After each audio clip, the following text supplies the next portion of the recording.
Carla, maldita. Angel, mabait, magalang, masipag. Carlito, anak si Carla. Carlo, kapatid si Carla. Pretty, nanay ni Carla. Babaita, ba't ka pa tumabi? Eto na po, tumabi na po ako. Ikaw, huwag mo sasabihin sa mga klasiko na kilala kita. At wag mo din ako kakausapin. At wag mo din ako sasabihan. Katulad ng bilin sa akin ng nanay ko. I mean, my mom. Opo, pupunta na ako dun. Umalis ka nga dyan. Parang harang. Oh, nandyan na si sir. Hoy, ikaw! Late ka na naman. Pasensya na po, sir. Ngayon lang kita papatawarin.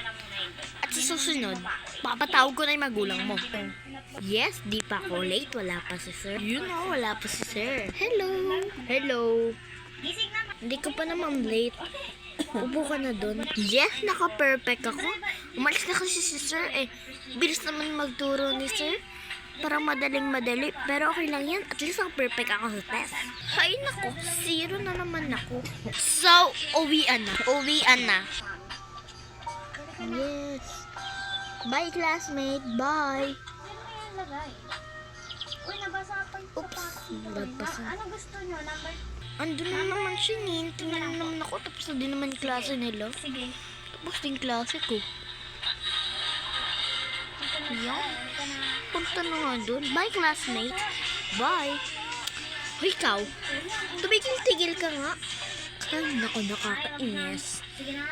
Umuwi na nga tayo sa bahay. Ay, ikaw, maglinis ka na sa mag-aral. Ayan talaga yung totoong mukha ni Carl. I mean, mag-aral namin yung bahay ng pamilya ko. Ay, sige po. Ayan naman si Angel. Makapag-CR na nga, natataiyak. Wait, kuya, sino po itong mga batang ito? Ano ko yan? What? Ang papangit. Pangit kasi yung nanay. Ma, can I borrow your makeup? Sure, darling. Ay, magme-makeup na ako. Ito nga pala yung kwarto mo. Oops, guys, wait for part 2. Makeup. Kainis.